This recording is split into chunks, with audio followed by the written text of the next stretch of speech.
कौवा और राजा की कहानी और ऋषि मुनि की ज्ञान। बात आज से बहुत साल पुराना है। एक बहुत ही विद्वान ऋषि हुआ करते थे जिसका नाम था भूपति ऋषि। भूपति ने एक कौवे को अमृत की तलाश में भेजा, लेकिन कौवे को साथ में ये चेतावनी भी दी कि केवल अमृत के बारे में पता करना है, उसे पीना नहीं है, अन्यथा तुमको इसका बुरा परिणाम भोगना पड़ेगा।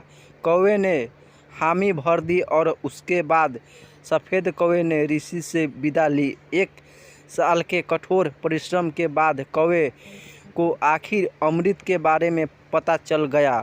वह इसे पीने को लालसा रोक नहीं पाया और इसे पी लिया, जबकि ऋषि ने उसे कठोरता से उसे नहीं पीने के लिए पाबंद किया था। सो उसने ऐसा कर ऋषि को दिया, अपना वचन तोड़ दिया।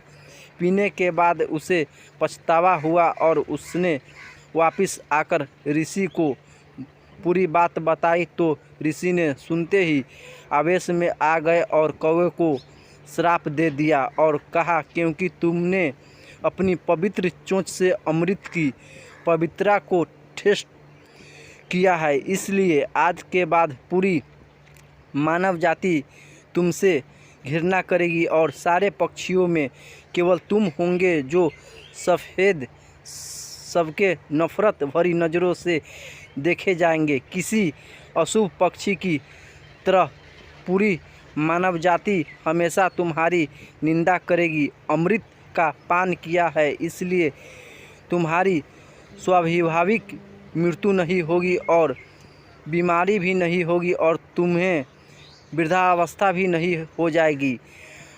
भाद्रपद के महीने के 16 दिन तुम्हें पितरों प्रतीक मानव आदर किया जाएगा। तुम्हारी मृत्यु आकस्मिक रूप से ही होगी। इतना कहकर ऋषि ने अपने कमंडल के काले पानी में उसे डुबा दिया। काले रंग का बनकर कौवा उड़ गया। तभी से कौवा काले रंग के हो गए।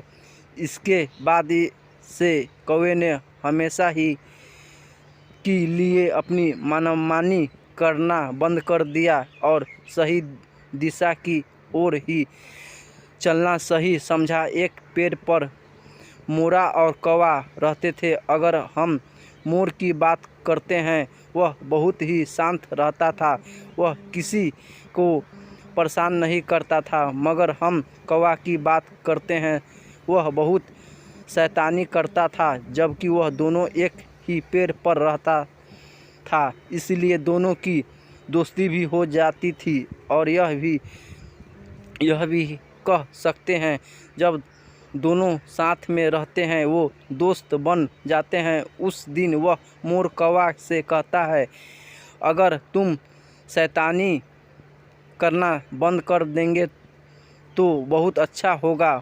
मगर शायद कौवा को मोर की बात नहीं सुनती और इसलिए वह कहता है कि मुझे कोई फ़र्क नहीं पड़ता है। एक दिन एक आदमी बहुत देर से चला आ रहा था, उसके बाद बहुत थक जाता है। वह सूखे पेड़ को देखता है जिसे पर मोर कौवे और रहते हैं। उस पेड़ के नीचे बहुत छाँव भी। वह आदमी उसे पेड़ के नीचे बैठ जाता है।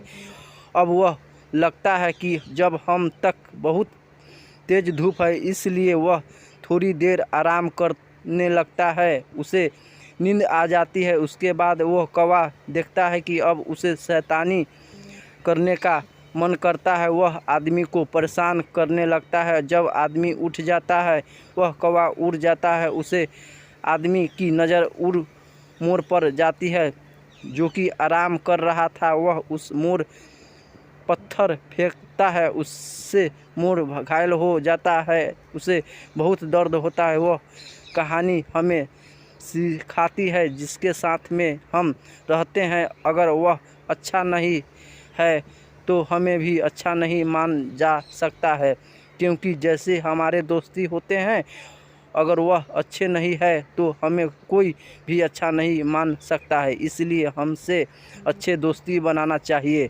हमारे कहानी हिंदी वॉइस चैनल को सब्सक्राइब कीजिए। कहानी अच्छा लगा तो बेल आइकन घंटी दबा के शेयर कीजिए। ऐसे ही नए नए अप टू डेट आपको लोग के बीच में आते